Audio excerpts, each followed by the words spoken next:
நம்மிடத்திலே இருக்க வேண்டும். நேர்மையானவர்கள் தேவனுடைய ராஜ்யத்திற்குள்ளே போக முடியும். அநேகருடைய கல்லறைகளில் எழுதப்பட்டிருக்கோம், நேர்மையாய் நடந்தவர்கள் இளைப்பாறுதலுக்குள் என்ன செய்கிறார்கள்? பிரவேசிக்கிறார்கள் என்று சொல்லப்பட்டிருக்கிறது. அப்போ நேர்மை நமக்கு ரொம்ப அவசியம். நாம் அநியாயம் செய்யக்கூடாது, நான் அசுத்தமாக இருக்கக்கூடாது.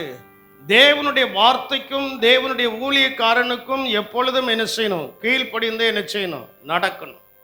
நான் அடிக்கடி எங்களுடைய வீட்டில் சொல்வேன், நான் உனக்கு தகப்பனாக இருந்தாலும் உனக்கு நான் புருஷனாக இருந்தாலும் இன்னொரு பக்கத்தில் நான் யாரு? சொல்ல மாட்டேங்கல. இன்னொரு பக்கத்தில் நான் யாரு? தேவனுடைய மனுஷன், தேவனுடைய ஊழியக்காரன்.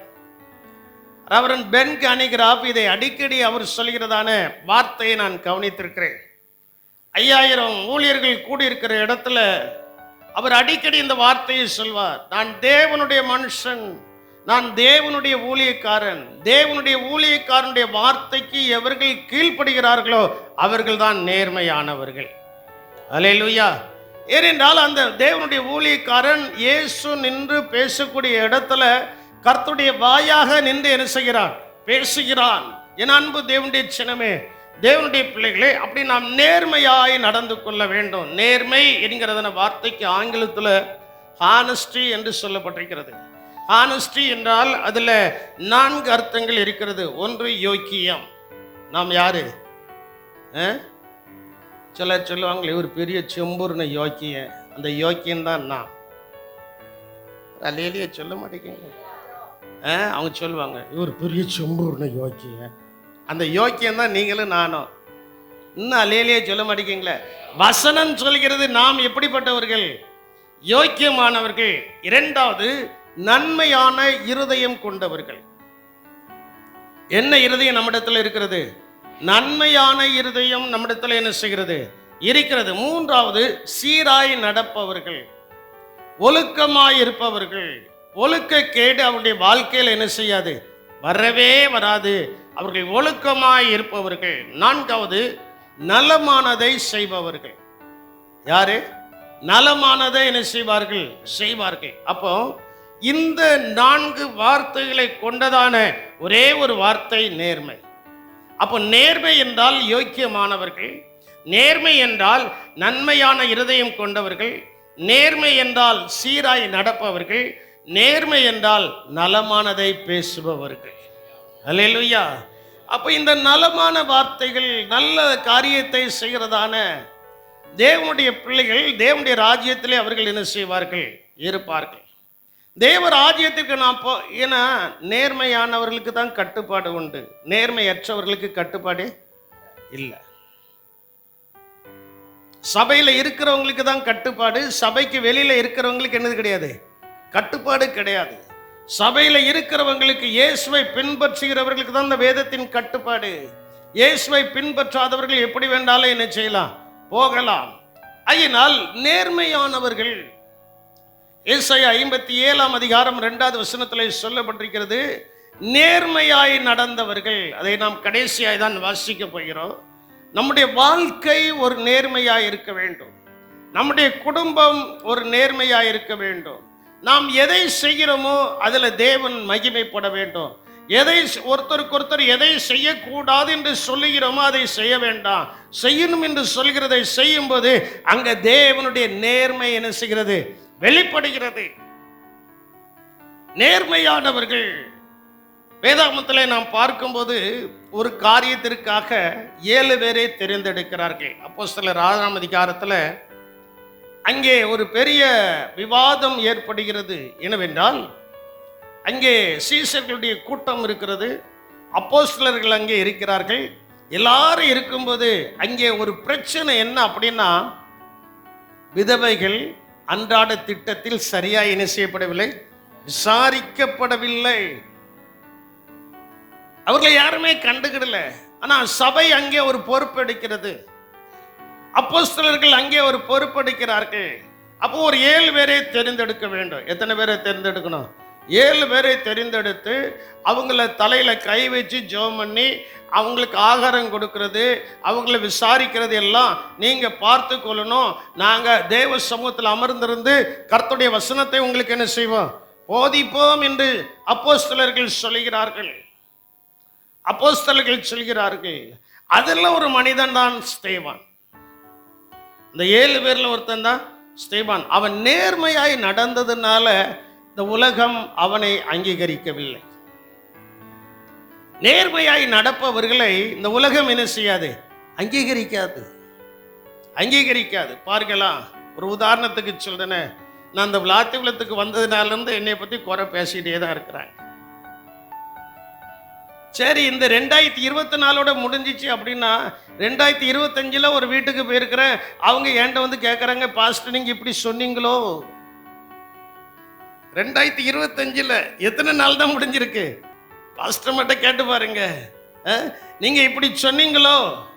நான் அவங்கள பார்க்கவும் இல்லை, அவங்க என்கிட்ட வந்து பேசவும் இல்லை, நான் அவங்ககிட்ட சொல்லவும் இல்லை. அப்படின்னா ஏன் நம்மளை குறித்து நாம் நேர்மையாய் நடக்கிறதுனால நம்மளை குறித்து பொய்யான காரியங்களை பேசிக்கொண்டு தான் இருப்பார்கள். அந்த பொய்யாய் பேசுகிற காரியத்தில் கர்த்தர் நமக்கு ஒரு சந்தோஷத்தை கொடுத்திருக்கிறார். அல்லேலூயா. 4 நாள்ல எனக்கு அது ரொம்ப வேடிக்கையா இருந்துச்சு. நேற்றைக்கு நான் கார்ல வரும்போது கூட அதான் நான் சொல்லிக்கிட்டே வந்தேன். கார்ல வரும்போது தான் சொல்லிட்டு, நமக்கு ஆண்டவருடைய சமூகத்தில் உண்மையா இருக்க விரும்புகிறோம், உண்மையா இருக்க விரும்புகிறோம் என்று சொல்வதை காட்டிலையும் உண்மையா இருக்கிறோம். ஆனால் உலகத்தினுடைய கண்கள் நம்முடைய உண்மையை அறியாமல் அவர்கள் நம்மை தவறுதலாய் பேசிக் கொண்டிருக்கிறார்கள். பேசினால் பேசட்டும், ஒரு நாள் கர்த்தருடைய காரியம் வெளிப்படும். அல்லேலூயா. அதே போல உங்களையும் பேசலாம்.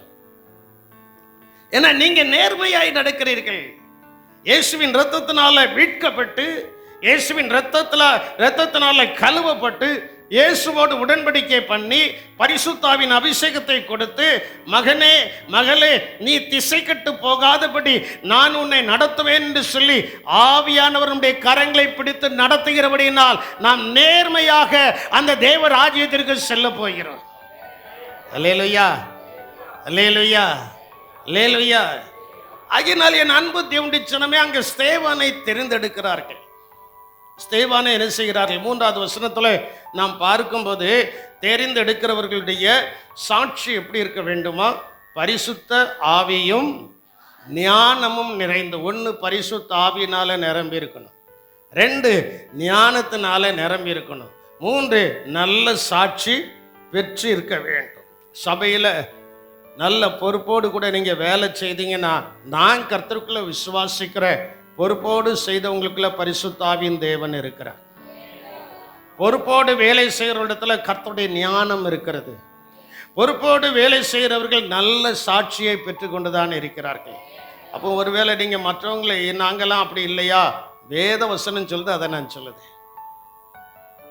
அவர்கள் இந்த 7 பேரை தெரிந்தெடுக்கிறார்கள். இந்த 7 பேர் யாரு? பரிசுத்த ஆவியினால் நிரப்பப்பட்டவர்கள். நம்முடைய நேர்மை நம்மை விட்டு மாறாமல் இருக்க வேண்டும் என்றால் பரிசுத்த ஆவியினால் நாம் என்ன செய்ய வேண்டும்? நிரம்பி இருக்க வேண்டும். அல்லேலூயா. பரிசுத்த ஆவியினால் நாம் நிரம்பி இருப்போம் என்று சொன்னால் நாம் ஒருபோதும் ஒரு நாளும் பாவத்துக்கு நேராய் ஓட மாட்டோம். யோசேப்பை போல பரிசுத்தமாய் நிற்போம். யோசேப்பு நேர்மையா இருந்தபடியினால ஆண்டவர் அவனை கைவிடவில்லை, தேவன் அவனை கைவிடவில்லை. சந்தர்ப்பம் வந்தது, காலங்கள் வந்தது, உலகத்தினுடைய சகல ஜனங்களுக்கும் போஷகனாக கர்த்தர் அவனை என்ன செய்தார்? மாற்றினார். அல்லேலூயா. எல்லா தேசத்திலையும் பஞ்சம், சாப்பாடு இல்லை. எல்லாரும் எங்க தான் வந்தாங்க? எல்லாரும் எங்க தான் வந்தாங்க? எகிப்து தேசத்துல யோசேப்பிட்ட வந்து தான் வாங்கணும். ஒருவேளை பார்வோனுடைய ஆளுகைக்கு இருக்கிற எகிப்தியர்கள் எங்க வேணாலும் வாங்கிக்கலாம், அவங்களுக்கு ரேஷன் கடை அங்கங்க இருக்கு. ஆனா அந்நிய தேசத்திலிருந்து வருதவங்க எங்க தான் என்ட்ரி ஆகணும்? சொல்ல மாட்டேங்கல, எங்க தான் என்ட்ரி ஆகணும்? ஏன்னா அவன் நேர்மையானவன். தன் சகோதரர்களுக்கு அவன் தீங்கு செய்யல, தன் தகப்பனுக்கு அவன் தீங்கு செய்யல, தன்னோடு இருந்தவர்களுக்கு அவன் தீங்கு செய்யல, தன் வேலை செய்த இடத்துல தீங்கு செய்யல. அந்த நேர்மையற்றவனுக்கு தேவையில்லாத ஒரு காரியங்கள் வந்த போது அவன் யெகோவா தேவனிடத்துல ஜெபித்தான். யெகோவா தேவனே, நீர் சொன்னதையா நான் செய்தேன், நீர் சொன்னதையா நான் சொன்னேன், ஏன் என் வாழ்க்கையில இப்படின்ட்டு அவன் கேள்வி கேட்டானோ கேட்கலையே எனக்கு தெரியாது. ஆனால் அவன் எங்கு போனாலும் அவனுக்கு தேவனுடைய கண்களிலேயும் மனுஷ கண்களிலேயும் தேவன் தயவு கிடைக்க பண்ணினார். அல்லேலூயா. நீங்கள் நேர்மையாய் நடப்பீர்கள் என்று சொன்னால் எல்லாருடைய கண்களையும் நமக்கு என்னது கிடைக்கும்? அல்லேலூயா சொல்ல மாட்டீங்களே. எல்லா கண்களையும் நமக்கு என்ன செய்யும்? மனிதர்கள் மறந்து விடலாம். யோசேப்பை பானபாத்திரக்காரன் என்ன செய்து விட்டான்? மறந்துட்டான். மனிதர்கள் மறந்து விடலாம், நம்முடையவர்கள் மறந்து விடலாம், நம்முடையவர்கள் மறக்கக்கூடிய அளவுக்கு சந்தர்ப்பங்கள் நமக்கு நடக்கலாம். ஆனால் ரட்சித்த தேவன், யாரோடு உடன்படிக்கை பண்ணியிருக்கிறோமோ, யார் நம்மளை அபிஷேகம் பண்ணியிருக்கிறாரோ, அவர் ஒருபோதும் நம்மை விட்டு விலகுவதும் இல்லை, நம்மை கைவிடுவதும் இல்லை. அவர் நம்மை மறக்கவே மாட்டார். அல்லேலூயா. அவர் நம்மை என்ன செய்ய மாட்டார்? ஒருபோதும் மறக்க மாட்டார். He never forgot us. அவர் ஒருபோதும் என்ன செய்ய மாட்டார்? மறந்தே போக மாட்டார். நம்முடைய ஞாபகத்திலே வச்சிருப்பார். அதனால் அங்கே ஸ்தேவான் அங்கே இருக்கிறான். ஸ்தேவான் அவனை குறித்து அவனை தெரிந்தெடுக்கும் போது 3 காரியங்களை பார்க்கிறார்கள். என் அன்பு தேவனுடைய ஜனமே, 1 பரிசுத்த ஆவியினால் என்ன செய்யணும்? நிரம்பி இருக்கணும். 2வது தேவ ஞானத்தினால் என்ன செய்யணும்? நிரம்பி இருக்கணும். 3வது நல்ல சாட்சி பெற்றிருக்க வேண்டும். 6ஆம் அதிகாரம் 3வது வசனத்தில் இருக்கு, நற்சாட்சி பெற்றிருக்கணும். அது நல்ல சாட்சி. வாசிமா 6ஆம் அதிகாரம் 3வது வசனம்.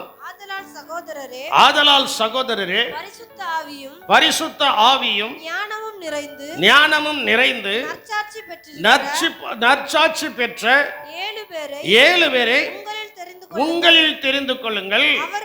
அவர்களை இந்த வேலைக்கு ஏற்படுத்தலாம், ஒப்பு கொடுக்கலாம். அந்த வேலையை அவர்கள் செய்ய வைக்கலாம். யார? சபைக்குள்ள இருக்கிறவங்கள தான். சபைக்கு வெளியில இருக்கிறவங்கள அல்ல. சபைக்குள் இருக்கிறவங்களை நீங்கள் என்ன செய்யுங்கள்? தெரிந்தெடுங்கள். சரி, இருக்கட்டும். அப்போ நேர்மையானவர்களுடைய ஜெபம் எப்படி இருக்கணும்? அது எப்படிப்பட்டது தெரியுமா? நேர்மையாய் ஜெபிக்கிறாங்கன்னா அவங்களுடைய ஜெபம் எப்படி இருக்கணும் தெரியுமா? வாசிங்களா 2 கொரிந்தியரின் புஸ்தகம் 13ஆம் அதிகாரம் 7வது வசனம். 2 கொரிந்தியர் 13:7. மேலும் ஒரு பொல்லாங்கும் செய்யாதிருக்கும்படியாக தேவனை நோக்கி. அப்போ நேர்மையாய் ஜெபிக்கிறவர்கள் ஒரு பொல்லாங்கும் யாருக்கும் என்ன செய்யக்கூடாது? ஆமா, நான் சொல்லல, கர்த்தருடைய வசனம் என்ன செய்கிறது? சொல்லுகிறது.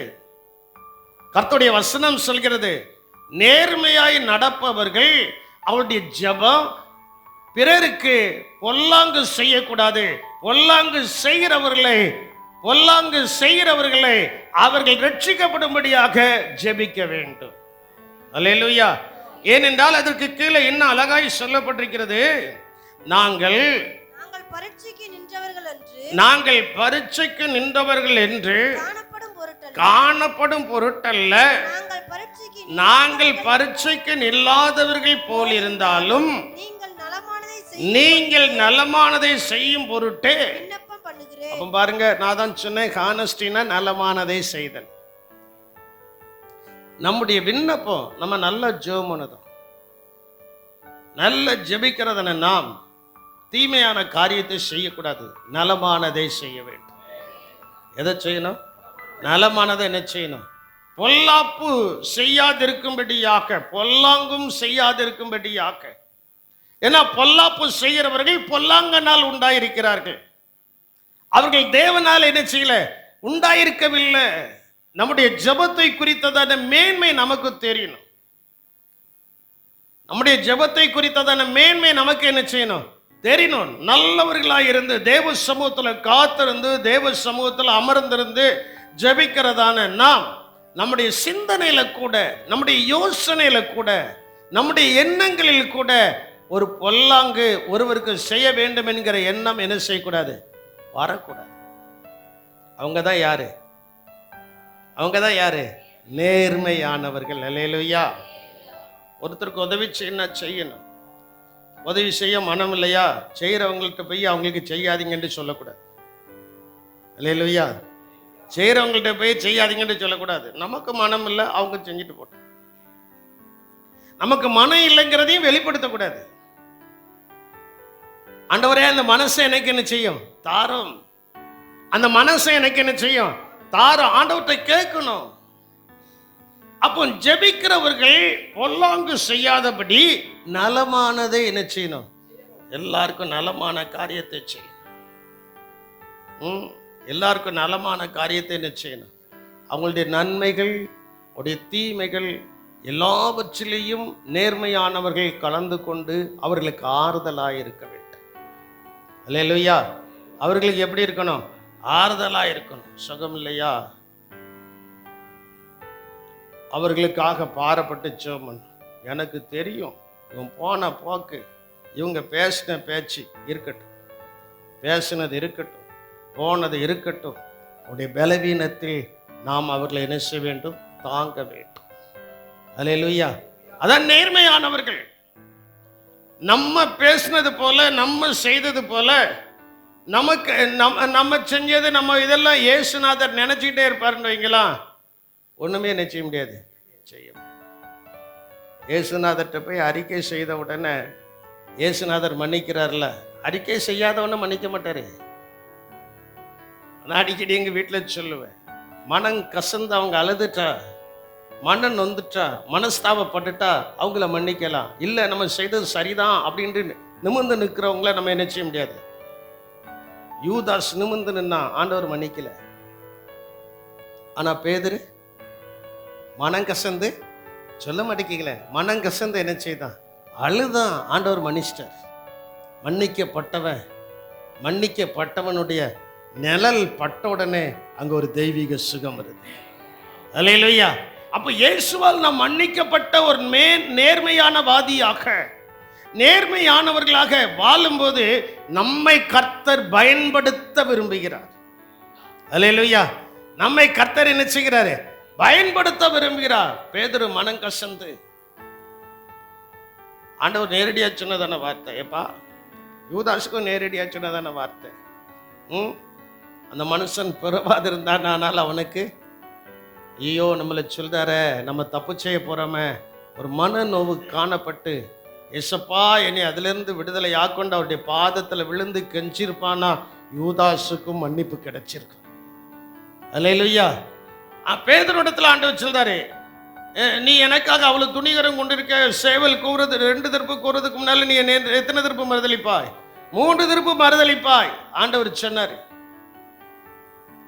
தேவன் சொன்னாரு, 3 திருப்பு என்ன செய்வாய், மறுதளிச்சான். இயேசு பார்க்கிறாரு. பார்த்த உடனே ஐயோ நம்ம இயேசுவோடு கூட சாப்பிட்டுருக்கிறோம். இயேசு இந்த பூலகத்தில் இருக்கும்போது அவர் சொன்ன உடனே கடல்ல என்ன செஞ்சிருக்கிறோம், நடந்து போயிருக்கிறோம். இவ்வளவு நேர்மையான மனுஷனை நம்ம மறுதளிச்சிட்டோமேன்ட்டு மனம் கசந்து கண்ணீர் விட்டான். மன்னிப்பு கேட்டிருப்பான். ஆண்டவர் அவனை மன்னிச்சாரு. மன்னிச்சது மட்டுமல்ல, சபைக்கு தூணாக கர்த்தர் அவனை உயர்த்தினார். அல்லேலூயா. அதே போல நாமும் அப்படிதான் இருக்கணும். நிமிர்ந்தவர்களாய் அலையக்கூடாது, பணியாதவர்களாய் இருக்கக்கூடாது. ஆண்டவருடைய சமூகத்தில் பணிந்து தலை குனிந்து, ஆண்டவரே என் மேல் கிருபையாய் இரும் என்று சொன்னால், அந்த ஆயக்காரன் மன்னிக்கப்பட்டு அவர்தான் நீதிமானாய் மாற்றப்பட்டது போல நாமும் மன்னிக்கப்பட்டு நேர்மையானவர்களாய் மாற்றப்படுவோம். அல்லேலூயா. ஆகினால நம்முடைய ஜெபம் நல்லா ஜெபிக்கிறோம். we all praying well. நம்ம எல்லாரும் நல்லா ஜெபிக்கிறோம். ஆனா பொல்லாங்க விட்டு விலகி இருக்கிறோமா, நலமானதை செய்கிறோமா? 2 காரியம். 1 பொல்லாங்க விட்டு என்ன செய்யணும், சொல்ல மாட்டேங்கல. 1 பொல்லாங்க விட்டு என்ன செய்யணும், விலகணும். 2வது நலமானதை என்ன செய்யணும். அவங்களுடைய ஜெபம் தான் நேர்மையான ஜெபம். அல்லேலூயா. உங்களுடைய ஜெபம் எப்படிப்பட்டது, நேர்மையான ஜெபம். அப்படி என்றால் நேர்மையாய் நடப்பவர்கள் எப்படி நடக்க வேண்டும், எப்படி நடக்கக்கூடாது. இந்த வருஷத்துல நீங்க எப்படி நடக்கணும், எப்படி நடக்கக்கூடாது, நான் உங்களுக்கு சொல்றதான காரியங்கள் எல்லாம் இதுல இருக்கு. அது மாறாது. எப்படி நடக்கணும், எப்படி நடக்கக்கூடாது வாசியுங்கள். ரோமர் 13ஆம் அதிகாரம் 13வது வசனத்தை நீங்கள் வாசிக்கும் போது அங்கே சொல்லப்பட்டிருக்கிறது, நாம் எப்படி நடக்க வேண்டும் என்று. ஒன்று களியாட்டும், வெறியும், வேசித்தனமும், காம விகாரமும், வாக்குவாதமும், பொறாமையும் உள்ளவர்களாய் நடவாமல். 6 காரியம் உள்ளவர்களாய் நடக்கக்கூடாது. 6 காரியங்கள் உள்ளவர்களாய் என்ன செய்யக்கூடாது? முதலாவது என்னது? களியாட்டு. விளையாட்டுக்கு கூட சீட்டு போட்டு விளையாடாதீங்க. விளையாட்டுக்கு கூட எங்கேயும் போய் உட்கார்ந்து என்ன செய்யாதீங்க, சீட்டு போட்டு விளையாடாதீங்க பணத்துக்கு. களியாட்டு. 2வது வெறியும், கொலை வெறி, பாவத்தின் வெறி. இந்த வெறிகள்லாம் நம்ம இடத்துல என்ன செய்யக்கூடாது? இருக்கக்கூடாது. 3வது வேசித்தனம், ஒழுக்கக்கேடு. வாழ்க்கையில என்னது இருக்கக்கூடாது? ஒழுக்கக்கேடு இருக்கக்கூடாது. 4வது காம விகாரம். இன்னைக்கு இதுதான் பெரிய தலைவலியா இருக்கு. எல்லா இடங்களையும் இதுதான் தலைவிரித்து என்ன செய்கிறது? வாலிப பிள்ளைகளே, நீங்க படிக்க போற இடத்துல ரொம்ப ஞானமா இருந்துக்கிடணும். வாலிப தம்பிகளே, நீங்கள் படிக்க போற இடத்துல ரொம்ப ஞானமா இருந்துக்கிடணும். கடைசி காலம். இந்த கடைசி காலத்துல இந்த காம விகாரம் தலைவிரித்து என்ன செய்கிறது? ஆடுகிறது. அதற்கு நீங்கள் விலகி என்ன செய்யணும்? ஓடணும். நீங்க நேர்மையானவர்கள், ரட்சிக்கப்பட்டிருக்கீங்க, ஞானஸ்தானம் எடுத்திருக்கீங்க, வேத புஸ்தகம் உங்க கையில இருக்கு. விலகி ஓடக்கூடியதுக்கு நீங்கள் என்ன செய்யணும்? விலகி ஓடணும். காம விகாரம். 5வது வாக்குவாதம். இன்னைக்கு இதுதான் பெரிய காரியம். குடும்பத்திலையும் வாக்குவாதம், எல்லா இடத்துலையும் எது இருக்கு? சொல்ல மாட்டேங்கிங்களே. ஆமா, வாக்குவாதம். எது? இந்த ஒரு காரியம் என்கிட்டே இருக்கு, நான் ஒத்துக்கிட்டேன், நீங்க ஒத்துக்கிட்டீங்களா? சில நேரங்களில் ஏதாவது ஒரு காரியம்னா நான் சொன்னதான் சரின்ட்டு வருது வரைக்கும் பிடிச்சிக்கிட்டே இருப்பேன். ஆனால் நான் சொன்னது சரியாக தான் இருக்கும். கடைசி அதில் பணிஞ்சு தான் ஆகணும். பணியக்கூடாத காரியத்தில் நான் பிடிவாதமாக இருக்க மாட்டேன்.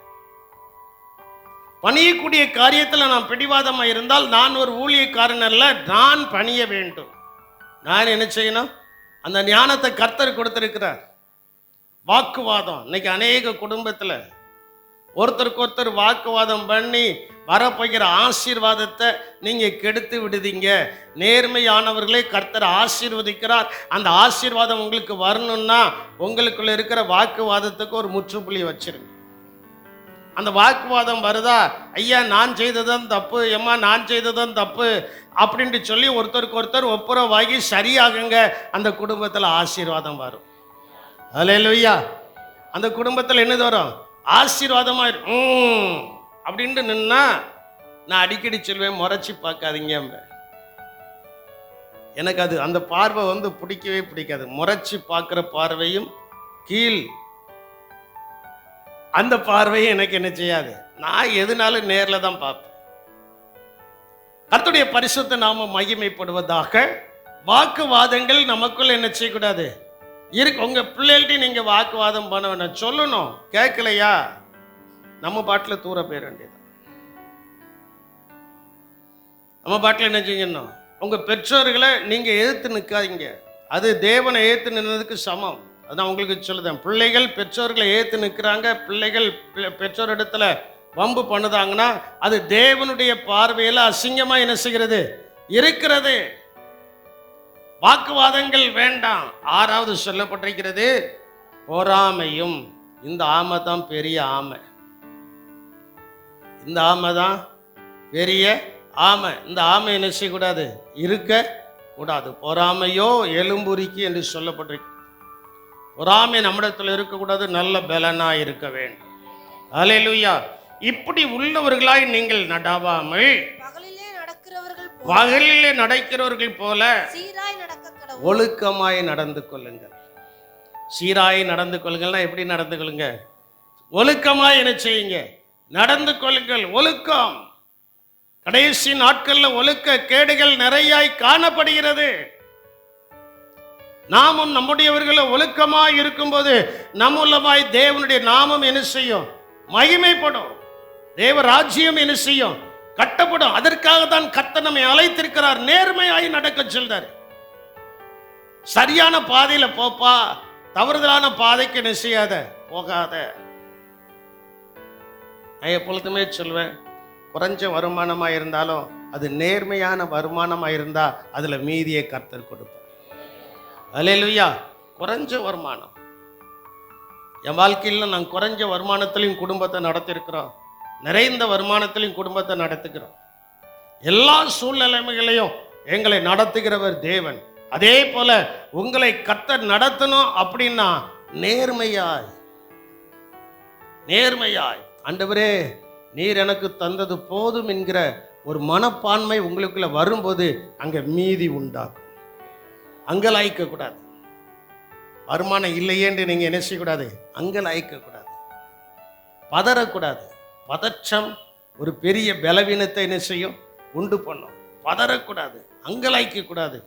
தந்ததை கர்த்தருடைய சமூகத்தில் வச்சு பலிபீடத்தில் வைத்து நீங்க நன்றாய் ஜெபிக்கும் போது, பலிபீடத்தில் அதை அர்ப்பணிக்கும் போது ஆண்டவர் அதை பெரிய ஒரு ஆசீர்வாதமாக மாற்றி கொடுக்க அவராலே ஆகும். அல்லேலூயா. அவருடைய கரத்துல கொடுங்க, தேவ கரத்துல கொடுங்க. அப்பா, நான் உம்முடைய கரத்துல தருகிறேன், நான் நேர்மையாய் நடக்கிறவன், இது எனக்கு நேர்மையாய் வந்துச்சு, எந்த சைட்லயும் எனக்கு வரல, எந்த சைட்லயும் எனக்கு என்ன செய்யல, வரல, எனக்கு நேர்மையாய் வந்தது, இதை நான் உங்களுடைய கரத்துல கொடுக்கிறேன். இந்த வருஷத்துல நான் இருக்கிற கடன்லாம் அடைச்சு மீதி என் கையில வரக்கூடிய அளவுக்கு நீர் தொட்டு அதை ஆசீர்வதி. நீர் தொட்டு என்ன செய்யும், ஆசீர்வதி என்று சொல்லும்போது நீங்களும் நானும் ஏசப்பாவுக்கு செல்ல பிள்ளை. அல்லேலூயா. நீங்களும் நானும் யாருக்கு செல்ல பிள்ளைகளே, ஏசப்பாவுக்கு செல்ல பிள்ளைகளே. இந்த செல்ல பிள்ளைகள் சொல்லிக்கிற வார்த்தையை இயேசு உடனே கணம் பண்ணுவார். அல்லேலூயா. நாம் நேர்மையாய் நடக்கிறவர்கள். அல்லேலூயா. ஆகையினால இவைகள் எல்லாம் உங்களுக்கு காணப்படாமல் பகலில் நடக்கிறவர்களாய் சீராய் என்ன செய்யுங்க, ஒழுக்கமாய் நடந்து கொள்ளுங்கள். நேர்மையானவர்கள்னா ஒழுக்கமானவர்கள். அவங்ககிட்ட வந்து என்ன வேணாலும் பேசலாம், என்ன வேணாலும் இது பண்ணலாம், என்ன வேணாலும் இது பண்ணாலும் அவங்க ரொம்ப ஒழுக்கமாக இருப்பாங்க, அவங்கள அசைக்க முடியாது. நேர்மையானவர்கள், நேர்மையான அதிகாரி. சிலரை குறித்து நான் கேள்விப்பட்டிருக்கேன், அவங்க நேர்மையானவங்க, நேர்மையான அதிகாரி. நாமும் நேர்மையானவர்களாக என்ன செய்யணும், இருக்கணும். நேர்மையாய் நடப்பவர்களுடைய இருதயம் ஆண்டவருக்கு பலன் கொடுத்துக்கிட்டே இருக்கும். தேவனுக்கு என்னது கொடுக்கும், 30, 60, 100 என்ன செய்யும், பலன் கொடுக்கும். லூக்கா 7ஆம் அதிகாரம் 15வது வசனத்தை நீங்கள் வாசிக்கும் போது அங்கே சொல்லப்பட்டிருக்கிறது, நல்ல நிலத்தில் விதைக்கப்பட்டவர்கள் வசனத்தை கேட்டு அதை உண்மையும் நன்மையுமான இருதயத்தில் காத்து பொறுமையுடனே என்ன செய்கிறார்கள், பலன் கொடுக்கிறார்கள். லூக்கா 7ஆம் அதிகாரம் 15வது வசனத்தில் இல்லையா, கர்த்தருக்கு ஸ்தோத்திரம். 9ஆம் அதிகாரம் 15வது வசனமா இருக்கும், ஏதோ ஒரு வசனம், 8:15. நேர்மையாய் நடக்கிறவர்கள் நல்ல நிலத்தில் விதைக்கப்பட்டு வசனத்தை கேட்டு. நேர்மையாய் நடப்பவங்க எதை கேட்கணுமா, சொல்ல மாட்டீங்களா, எதை கேட்கணும், வசனத்தை கேட்கணும். டெய்லி வசனத்தை கேட்கணும். காலையில் பைபிள் வாசிக்கிறீங்களா, அந்த வசனத்தை என்ன செய்யணும். அன்னைக்கு நான் சொன்னேன்ல, நான் வசனத்தை வாசிக்கும் போது ஏதாவது ஒரு வார்த்தையை பிடிச்சிக்கிட்டு ஜெபம் பண்ணுவேன். ஆண்டவரே, நான் உம்மிடத்தில் எப்பொழுதும் வந்தடையத்தக்க. அதே போல நீங்க வாசிக்கிற பகுதியில் ஒரு வார்த்தையை நீங்க பிடிக்கணும். 365 நாளைக்கு 365 வார்த்தையை பிடிச்சி நீங்கள் ஜெபம் பண்ணும்போது அந்த 365வது நாள் நிறைவேறும் முன்பதாக என்னென்ன வார்த்தைகளை பிடித்து நீங்கள் ஜெபித்தீர்களோ அந்த வார்த்தையின் ஆசீர்வாதம் உங்கள் மேல வந்து இறங்கும். அல்லேலூயா. வசனத்தை கேட்டு, நல்ல நிலத்தில் விதைக்கப்பட்டவர்கள் வசனத்தை கேட்டு அதை உண்மையும் நன்மையுமான இருதயத்தில் காத்து கொள்ளணும். வசனத்தை காத்துக்கொள்ளணும். வசனத்தை என்ன செய்யணும், காத்துக்கொள்ளணும். பைபிளில் இருக்கிற வசனங்களை அதிகமாக அவங்க இருதயத்தில் இருக்கணும். அதை காத்து பொறுமையுடனே அவர்கள் என்ன செய்கிறார்களா, பலன் கொடுக்கிறவர்களா என்ன செய்கிறார்கள், இருக்கிறார்கள். பொறுமையோடு கூட பலன் கொடுக்கிறவர்களா என்ன செய்யணும், இருக்கணும். நேர்மையாய் நடப்பவர்கள் யோக்கியமானதை செய்வார்கள். அநியாயத்தில் சந்தோஷப்படாமல் சத்தியத்தில் என்ன செய்யும்? அந்த அன்பை குறித்து சொல்லப்பட்டிருக்கிறது 1 கொரிந்தியர் 13ஆம் அதிகாரத்தில், அன்பு சகலத்தையும் தாங்கும், அன்பு சகலத்தையும் நம்பும், அன்பு சகலத்தையும் விசுவாசிக்கும், சகலத்தையும் சகிக்கும். அன்பு தொடர்ந்து வாசியுமா. அன்பு நீடிய சாந்தமும் தயவும் உள்ளது. அன்புக்கு பொறாமை இல்ல. அன்பு தன்னை புகழாது. இருமாப்பாய் இராது. அயோக்கியமானதை செய்யாமல். அப்ப பாருங்க, தேவனுடைய அன்பு நம்மிடத்துல காணப்படும் என்றால், அதான் நான் உங்ககிட்ட சொன்னேன், அயோக்கியமானவர்கள் அல்ல, நாம் யோக்கியமானவர்கள். அயோக்கியமானதில் சந்தோஷப்படாமல், அயோக்கியமானதை செய்யாது, தற்பொழிவை நாடாது, சினம் அடையாது, தீங்கு நினையாது, அநியாயத்தில் சந்தோஷப்படாமல், இந்த வேத வசனத்தின் சத்தியம், இந்த வேத வசனத்தின் சந்தோஷம் அவர்களுக்குள்ளே நிறைந்திருக்கும். ஹல்லேலூயா. அவர்களுக்குள்ளே என்ன செய்யும்? வசனம், வசனத்தின் சந்தோஷம், வசனத்தின் சந்தோஷம். வசனத்தை வாசிக்க வாசிக்க உங்களுடைய முகம் பிரைட்னஸா மாறும். டிவியில் நமக்கு அதெல்லாம் செட் பண்ண தெரியாது, அதில் பிரைட்னஸ் வச்சிருப்பான். டிவி எதுக்கு? உங்கள் கையில் இருக்கிற செல்ல டிவியாவது அதுக்கு பட்டன் கிட்டன்லாம் தட்டிட்டு கிடக்கணும். செல்லில் மேலேருந்து ஒரு இழுப்பு இழுத்தாச்சுன்னா கீழே என்னது வருது? இதெல்லாம் உங்களுக்கு தெரியுது. ஆனால் ஆவிக்குரிய பிரைட்னஸை நீங்கள் பாதுகாக்க உங்களுக்கு தெரியலையே. ஆவிக்குரிய ஜீவியத்தில் மேல இருந்து ஆண்டவரே நீர் இறங்கி வாருன்னு சொல்லும்போது, அவர் மேல இருந்து இறங்கி வந்து இந்த பூலோகத்தில் நம்முடைய முகத்தை பிரைட்னஸாக மாற்றிருந்தார். அல்லேலியே சொல்ல மாட்டேங்க. நான் சில காரியங்கள் அப்படிதான் திங்க் பண்ணுவேன், அப்படிதான் யோசிப்பேன். சில நேரங்களில் நம்முடைய முகம் டல்லாக இருக்கிறதுக்கு காரணம் என்னன்னா, இயேசு நம்முடைய முகத்தை இன்னும் என்ன செய்யல? பிரகாசிக்க பண்ணல. நானே உலகத்திற்கு மெய்யான ஒளி என்று சொன்னதான தேவனுடைய ஒளி நம்முடைய முகத்தில் பிரகாசிக்க ஆரம்பிச்சிட்டுனா நம்முடைய முகம் பிரகாசமும் மாறிடும், நாம் நேர்மையுள்ளவர்களாய் மாறிடுவோம். அல்லேலூயா. அங்கே சொல்லப்பட்டிருக்கிறது, அந்த நல்ல வசனத்தை கேட்டு, நல்ல வசனம் இருதயத்தில் டெபாசிட் ஆகணும். இப்போ உங்களுக்கு ஒரு உதாரணத்தை சொல்லுதேன். உங்கள் கையில் ஒரு 500 ரூபா இருக்குது, 10 ரூபாய் 20 ரூபா அப்படின்ட்டு. அதில் முதல்ல என்ன ரூபாயை செலவழிப்பீங்க? அழுக்காக இருக்கிற ரூபாயா? கையில் என்ன ரூபா இருக்கு? அந்த 10 ரூபாய் 20 ரூபாயில என்ன ரூபா இருக்கு? நான் சொல்றது உண்மையா பொய்யா? முதல்ல அதே அந்த சேனியை நம்மளை விட்டு என்ன செஞ்சிடணும்? நீங்கிடணும். அதே போல அழுக்கா இருந்தால், பிரைட்னஸ் இல்லாமல் டல்லா இருந்தால், சாத்தான் லெகுவாய் உள்ள வந்து விடுவான்.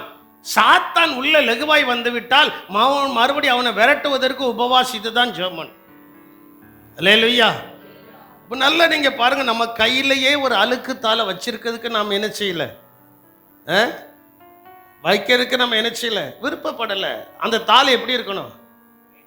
ரைட்டாக இருக்கணும், சுத்தமாக இருக்கணும். அப்போது நம்ம கையில் இருக்கிற செலவழிக்கிற ஒன்றே சுத்தமாக இருக்குன்னு விரும்பும்போது, தேவ கரத்தில் இருக்கிற நம்மை கர்த்தர் எவ்வளோ சுத்தமாய், எவ்வளோ பிரைட்னஸாய், எவ்வளோ அழகாய் வைத்திருப்பார். அல்லேலூயா, அல்லேலூயா. கர்த்தருடைய பரிசுத்த நாமம் மகிமைப்படுவதாக. ஆகையினால் நேர்மையாய் நடப்பவர்கள் எல்லா மனுஷருக்கும் என்பதாக யோக்கியமானவைகளை செய்வார்கள். எல்லா ரட்சிக்கப்பட்டவனுக்கு ரட்சிக்கப்படாதவனுக்கும், ரட்சிக்கப்பட்டவர்களும் ரட்சிக்கப்படாதவர்களும், பழகினவங்களுக்கும் பழகாதவர்களுக்கும் அவங்களுக்கு ஒரு காரியம்னா யோக்கியமானதை என்ன செய்வாங்க? செய்வாங்க. நான் கிட்டத்தட்ட ஒரு 20-25 வருஷத்துக்கு முன்னால இந்த பக்கத்தில் ஒரு வீட்டில் வாடகைக்கு இருக்கும்போது ஒரு அம்மா இறந்துட்டாங்க. அவங்க இன்னொரு சபைக்கு போகிறவங்க. இறந்த உடனே அவங்களுக்கு அதுக்கு என்னெல்லாம் செய்யணுமோ அதெல்லாம் செஞ்சோம். செய்யும்போது அதில் ஒருத்தர் சொன்னார், இவர் சபைக்கு ஆளை இழுக்கிறதுக்கு இதை செய்தாருங்க. உன் புத்தி ஒரு காலத்தில் உன்னை விட்டு என்ன செய்யாது. நான் தான் சொல்றேனே, நம்ம ரட்சிக்கப்பட்டாலும் எல்லாருக்கும் எதை செய்யணும்? நல்லதை என்ன செய்யணும்? செய்யணும். கெட்டதை என்ன செய்யக்கூடாது? செய்யக்கூடாது. சரி, நான் யோசித்தேன். சரி, அவங்களுடைய கோணம் அதை தாண்டு விட்டாச்சு. எதற்காக இதை நான் சொல்றேன்னா, எல்லா மனுஷருக்கும் முன்பாகவும் யோக்கியமானவர்களை என்ன செய்யணும்? செய்யணும். ரோமர் 12:17 சொல்லப்பட்டிருக்கிறது. 2 கொரிந்தியர் 8:21 சொல்லப்பட்டிருக்கிறது. 2 கொரிந்தியர் 8:21 வாசிங்க பாப்போம். அதுல இன்னும் கொஞ்சம் அழகாய் சொல்லப்பட்டிருக்குன்னு நினைக்கிறேன். கர்த்தருக்கு ஸ்தோத்திரம். 2 கொரிந்தியர் 8:21 இவ்வளவு நேரமா கர்த்தருக்கு முன்பாக மாத்திரமல்ல, ஆண்டவருக்கு மாத்திரம் முன்பாக. சிலர் சொல்லுவாங்க, நான் தேவனுக்கு முன்னால எப்படி இருக்கேன்னு தெரியுமா? நீ தேவனுக்கு முன்னால ஒழுக்கமா இருந்தாதான் மனுஷருக்கு முன்னாலேயும் ஒழுக்கமா மாறிடலாமே. அந்த வசனத்தில் அப்படித்தானே இருக்கு.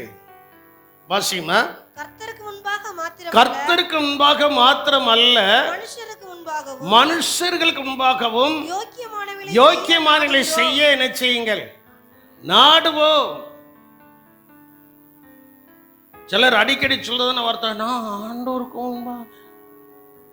தங்கங்களே, ஆண்டவருக்கு முன்பாக சரியா இருந்தா உங்களை பார்க்குற எல்லா கண்களுக்கு முன்பதாக நீங்க சரியா இருப்பீர்கள். அல்லேலியா சொல்ல மாட்டீங்க. எங்க இருதயத்தில் இருக்கிறத சொன்னா நாங்க எப்படி பாஸ்டர் அல்லேலியா சொல்ல முடியும்? இன்னைக்கு அடிக்கடி விசுவாசிகள் வாயினால சொல்கிற வார்த்தை என்ன தெரியுமா? நான் ஆண்டவருக்கு முன்பதாக எப்படி இருக்கிறேன்? தேவனுக்கு முன்பதாக எப்படி இருக்கிறேன்? நல்லா இருக்கிறேன். ஆனா மனுஷன் முன்பாக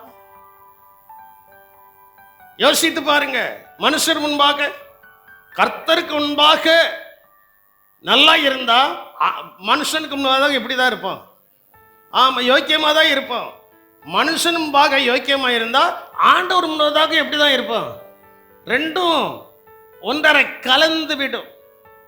இயேசுவின் ரத்தம் ரட்சிக்கப்பட்ட நமக்குள்ள கலந்திருப்பது போல, ரட்சிக்கப்பட்ட நாம் யோக்கியர்களாய் மாறுகிறது போல, மனுஷர்களுக்கு முன்பதாகவும் அந்த மனுஷன் போனா அநியாயமா ஒன்றும் சொல்ல மாட்டார். அவங்களா அந்த வார்த்தை வேண்டாம். அல்லேலூயா. அந்த வார்த்தை ஏன்னா நம்ம நேர்மையானவர்கள். அல்லேலூயா. இன்னும் அழகாய் சொல்லப்பட்டிருக்கிறது, நம்ம குறைவில்லாமல் வாழ வேண்டும் என்றால் புறம்பே இருக்கிறவர்களை பற்றி யோக்கியமாய் நடந்து, புறம்பே இருக்கிறவர்களை குறித்து நாம் யோக்கியமா என்ன செய்யணும்? நடந்துக்கணும். 1 தெசலோனிக்கேயர் 4:11-12 வசனத்தை நீங்க வாசிக்கும் போது அங்கே சொல்லப்பட்டிருக்கிறது, புறம்பே இருக்கிறவர்களை பற்றி யோக்கியமாய் நடந்து ஒன்றிலும் உங்களுக்கு குறைவில்லாது இருக்கும்படிக்கு. நான் அடிக்கடி ஜெபிக்கிறதுன்னு ஜெபம் அதுதான். ஆண்டவரே, இவர்கள் ஒன்றிலும் குறைவுள்ளவர்களாய் அல்ல, எல்லாவற்றிலும் பூர்ணராயும் நிறைவுள்ளவர்களாய் இருக்கும்படி இவர்களை ஆசீர்வதியும் அப்படின்ட்டு ஜெபம்னா அவங்க எல்லாவற்றிலையும் எப்படி நடந்து கொள்ளணுமா? சொல்ல மாட்டேங்கீங்களே. இங்கதான் இருக்கீங்களா, வேற எங்கேயும் இருக்கீங்களா? அந்த வசனம் சொல்லுது, புறம்பே இருக்கிறவர்களை பற்றி யோக்கியமாய் நடந்து ஒன்றிலும் உங்களுக்கு குறைவில்லாது இருக்கும்படிக்கு நாங்கள் உங்களுக்கு கட்டளையிட்டபடியே ஒன்று அமைதல் உள்ளவர்களாயும். ஒன்று எப்படி இருக்கணும்? ஆமா, வீட்டு சத்தம் வெளியில கேட்கக்கூடாது. வீட்டு சத்தம் எங்க கேட்கக்கூடாது? வெளியில கேட்கக்கூடாது. அமைதல் உள்ளவர்களாயும். அதுக்காக டிவியை கூட்டு வச்சுட்டு சத்தத்தை போட்டுறாங்க. இன்னைக்கு நடக்கிற மர்டர், இன்னைக்கு நடக்கிற காரியங்கள் எல்லாம் எதை கூட்டி வச்சுட்டு செய்தாங்களா? TV sound. எந்த சவுண்டும் கூட்ட வேண்டாம். ரட்சிப்பின் கம்பீர சத்தம் நம்முடைய கூடாரத்தில் எழும்பினால் போதும். அல்லேலூயா. ரட்சிப்பின் கம்பீர சத்தம், அங்க நல்ல பாடலின் சத்தம், நல்ல துதியின் சத்தம், நல்ல வசனத்தின் சத்தம், நல்ல கம்பீரத்தின் சத்தம் அந்த வீட்டுக்குள்ள உண்டாகும் என்று சொன்னால், தேவனாகிய கர்த்தர் அவர்களை புறம்பே இருக்கிறவர்களுக்கு முன்பு யோக்கியமானவர்களாய் ஆசீர்வதிக்க தேவன் சித்தம் கொண்டு இருக்கிறார். ஒன்று அமைதல் உள்ளவர்களாயும், 2 உங்கள் சொந்த அலுவல்களை பார்க்கிறவர்களாயும். காலேஜில் படிக்கும்போது, பைபிள் காலேஜில் படிக்கும்போது எல்லாரும் ஒரு வார்த்தை சொல்லுவாங்க, ஃப்ளூ யுவர் துருத்தி. முதலாவது வான் துருத்தி என்ன செய்? ஊது. வான் கண்ணிலேயே பெரிய அசடு என்ன செய்கிறது? இருக்கு. பிறருடைய கண்ணில் போய் நீ பார்க்க வேண்டாம். அதைத்தான் இயேசுநாதர் சொன்னாரு. உன் கண்ணிலேயே உத்தரம் இருக்குப்பா, அவன் கண்ணில் என்னதான் இருக்கு? அதான் அங்க சொல்லப்பட்டிருக்க, உங்கள் சொந்த அலுவல்களை பார்க்கிறவர்களாகவும் உங்கள் சொந்த கையாலே வேலை செய்யும் வேண்டும் என்று. ஆமா, எல்லா கையும் வேலை செய்யும். எல்லா கையும் என்ன செய்யணும்? அந்தந்த நேரத்தில் அந்தந்த வேலையை செய்யணும். தூங்க போற நேரத்தில் தான் சிலக்கு சமையல் பண்ணுங்கிற எண்ணம் வரும். தூக்கம் வந்துடும் பிள்ளைகளுக்கு. ஒரு 8:30 அடி சொக்கம். பொறு அம்மா இப்பந்தாண்டா சோறு அடுப்புல வச்சிருக்கிறேன் கொஞ்சம் பொறுன்னா அவன் 7வது வனத்துக்கு போயிடுவான். அவன் 7வது வனத்துக்கு என்ன செஞ்சிருவான்? போயிடுவான். ஏன்னா நீங்க யோக்கியமானவர்கள். அப்படிலாம் செய்யக்கூடாது. அந்தந்த நேரத்தில் அதனதன் வேலையை என்ன செய்யணும்? 206 திருமணங்களை ரிஜிஸ்டர் பண்ணியிருக்கிறேன். என் வாழ்க்கையில் இதுவரைக்கும் ஒரு திருமணத்துக்கும் நான் லேட்டாக போனது கிடையாது. ஒரு கல்யாணத்துக்கும் நான் போய் காத்து கிடத்துக்கு மணிக்கணக்காக காத்திருந்திருக்கிறேன். நாம் போய் மணிக்கணக்காக என்ன செஞ்சிருக்கிறோம்? சில நேரத்தில் என்னாச்சு முத்து வந்திருக்கிறாரு, சில நேரத்தில் மனம் வந்திருக்கிறார். இன்னும் ஒரு சிலரை கூட்டிட்டு போறேன். பாண்டி வந்திருக்கிறாங்க. இன்னும் வேற யாரு? ஜான் பால் பிரதரை கொஞ்சம் அந்த அதில் டிரைவிங்கில் நமக்கு கொஞ்சம் சப்போர்ட் பண்ண வைக்கணும். ஜபராஜ் வந்திருக்கிறார். இவங்களெல்லாம் கூட்டு போயிருக்கிறேன். நான் போய் காத்திருந்திருக்கிறேன். நம்முடைய வேலையில நம்ம கரெக்டா என்ன செய்யணும்? இருக்கணும். தாமதம் என்பது ஆசீர்வாதத்திற்கு தாமதமாய் கிடைக்கும். நம்ம வேலையில நாம் எப்படி இருக்கணும்? சரியா இருக்கணும்.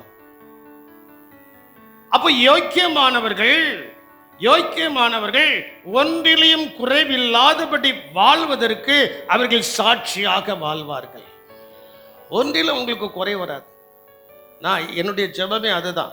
இந்த சபையில் இருக்கிற பிள்ளைகள் ஒன்றிலும் குறைவில்லாமல் எல்லாரும் பூரணராயும் நிறைவுள்ளவர்களுமாய் இருக்க வேண்டும் என்பது என்னுடைய உள்ளத்தின் ஆழத்திலிருந்து வருகிற ஒரு ஜெபம். அல்லேலூயா. ஒன்றிலையும் அவங்களுக்கு இது இல்லையே, அது இல்லையே, அப்படி இல்லையே, இப்படி இல்லையே, அந்த எண்ணமே வரக்கூடாது. ஏனென்றால் அண்டா சராசரத்தையும் படைத்த இரட்சகர் நம்மோடு கூட இருந்து நேர்மையாய் உழைக்க வைத்து அந்த நேர்மையான ஆசீர்வாதத்தில் எல்லாவற்றையும் சுதந்திரிக்க கர்த்தர் உதவி செய்கிறார். அல்லேலூயா. சுறுசுறுப்பா இருக்கும். சுறுசுறுப்புல அவன் கையோ செல்வத்தை. ஆமா, சிலர் வீட்டில் போய் உட்காந்துட்டு காப்பி போட்டு வாரேன்னு சொல்லுவாங்க. காப்பி நம்ம போனதுக்கு அப்புறம் தான் கைக்கே வரும். காப்பியே அப்படி இருக்குன்னா சாப்பாடு எப்படி இருக்கும்? சுறுசுறுப்பா என்ன வேலையை செய்தாலும் அதுல என்னது வரணும்? ஒரு சுறுசுறுப்பு, வேகம், விவேகம் ரெண்டு இருக்கணும். வேகமும் இருக்கணும், அதே நேரத்தில் எது இருக்கணும்? விவேகமும் இருக்கணும். வேகமா மறுபடியும் எதையா ஒன்று செஞ்சு மடியில கிடியில கொட்டிட்டு வந்துடக்கூடாது. அது விவேகமா என்ன செய்யணும்? செய்ய வேண்டும். அதனால சொந்த கையினாலே வேலை செய்யவும் வேண்டும் என்று. அப்போ சுறுசுறுப்பு. நாம் யோக்கியமானவர்கள் ஆசீர்வதிக்கப்பட போறோம். அல்லேலூயா. ஆசீர்வதிக்கப்படும். மற்றவர்களுக்காக விண்ணப்பம் செய். சுறுசுறுப்புள்ளவர்கள் மற்றவர்களுக்காக யோக்கியமாய் நடக்க விரும்புகிறோம் என்று நினைக்கிறவர்கள் நல்மன சாட்சியோடு மற்றவங்களுக்காக என்ன செய்யணும்? விண்ணப்பம் பண்ணணும். ஆமா, பைபிள் அப்படி இருக்கு.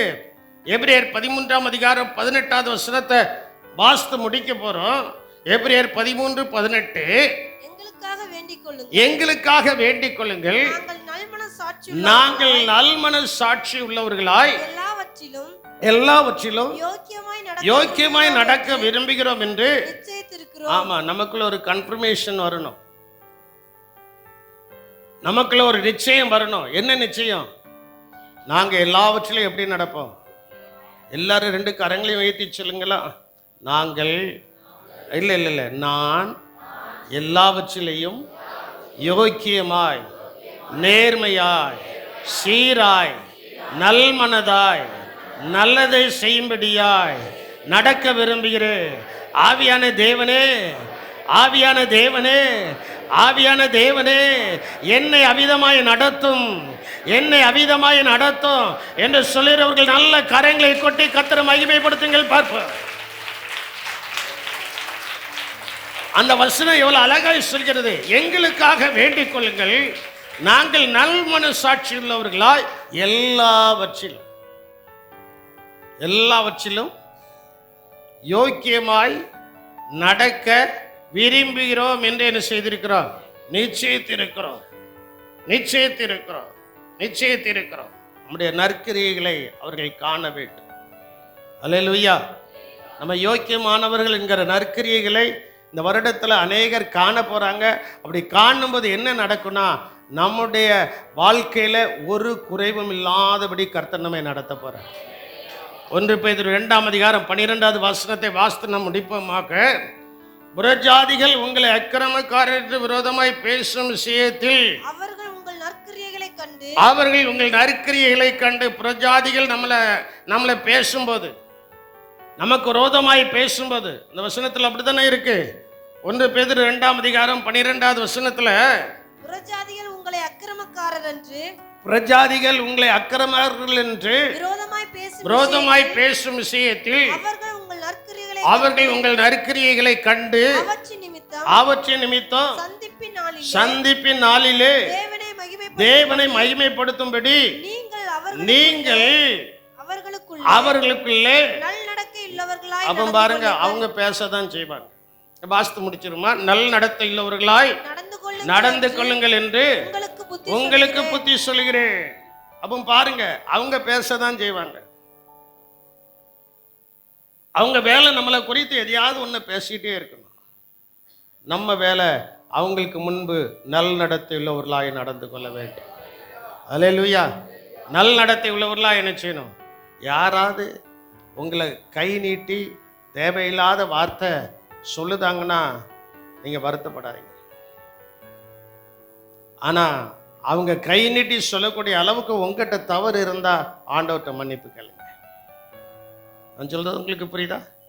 கை நீட்டி சொல்லக்கூடிய அளவுக்கு உங்களை சட்டையை பிடிச்சி தூக்கி, உங்கள் கழுத்தை பிடிச்சி தூக்கி உங்களை சொல்லக்கூடிய அளவுக்கு ஏதாவது தவறு இருந்தால் மன்னிப்பு கேளுங்க, சீராகுங்க, சமாதானமாகுங்க.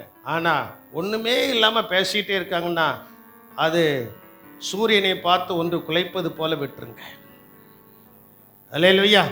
விட்டுட்டு நீங்கள் கர்த்தருடைய சமூகத்தில், ஆண்டவரே இம்மட்டும் நல் நடத்தை உள்ளவனாய் நடப்பதற்கு, இம்மட்டும் நான் நேர்மையாய் நடப்பதற்கு, நான் உடைய பிள்ளையாய் நடப்பதற்கு எனக்கு உதவி செய்கிறேன். ஏன்னா அந்த நேர்மை தான் கடைசியாக தேவராஜ்யத்துக்கு நம்மளை கொண்டு போய் செல்ல போகிறேன். நான் உங்கள்கிட்ட ஆரம்பத்தில் சொன்ன ஏசாயா 57 2வது வசனத்தில் சொல்லப்பட்டிருக்கிறது. அந்த நேர்மை தான் நம்ம எங்கே கொண்டு செல்ல போகுது?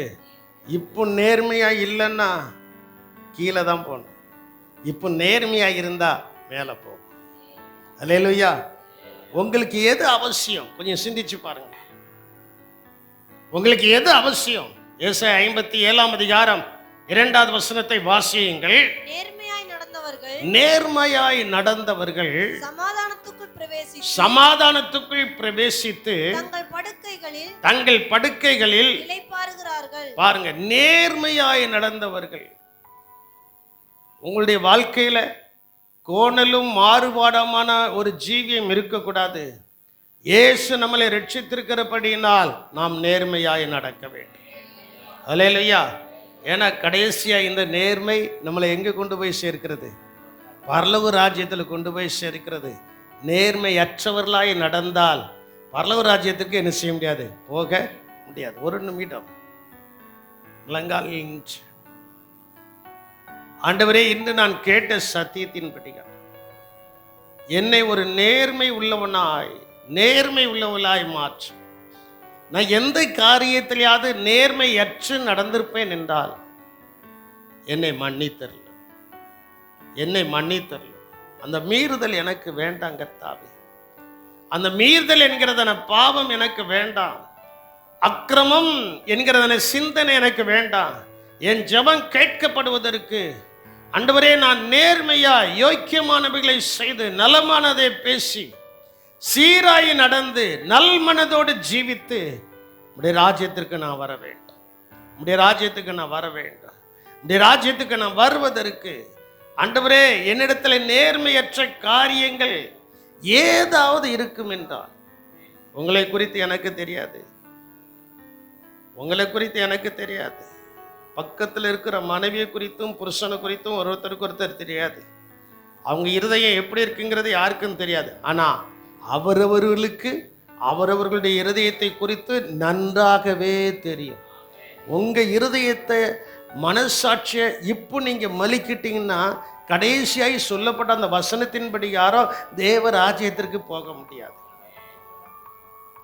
கொஞ்சம் ஒரு நிமிடம் சிந்திச்சு பாருங்க, ஒரு நிமிடம் யோசித்து பாருங்க. உங்களுடைய வாழ்க்கையை, நான் பரலோகவாசி, நான் பரலோகத்துக்கு போறவன், நான் பரலோகத்துக்கு போறவள், அதனால் நேர்மையற்ற செயல்கள் ஆண்டவரே என் வாழ்க்கையில காணப்பட்டிருக்கும் என்றால் அதை என்னை விட்டு நீர்க்கும்.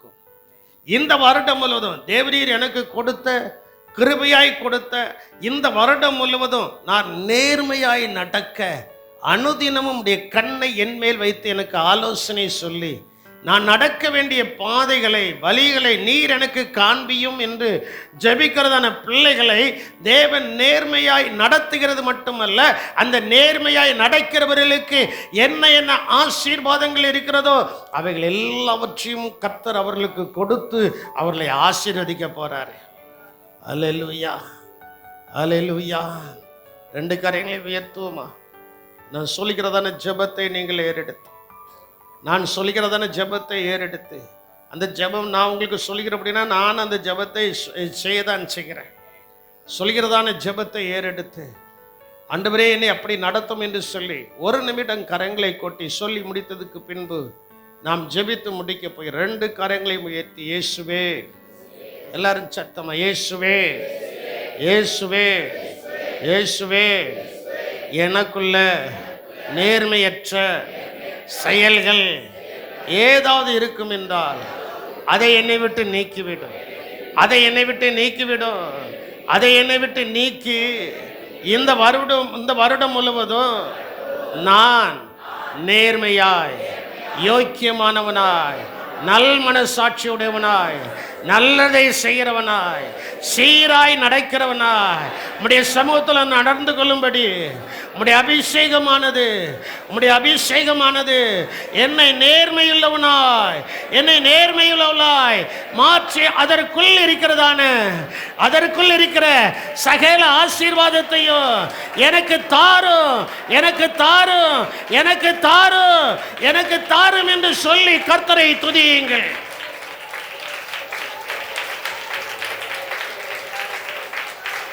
நல்ல கர்த்தரை துதியுங்கள். நல்ல நல்ல நல்ல அபிஷேகம் உங்களுக்குள்ள இறங்கட்டும்.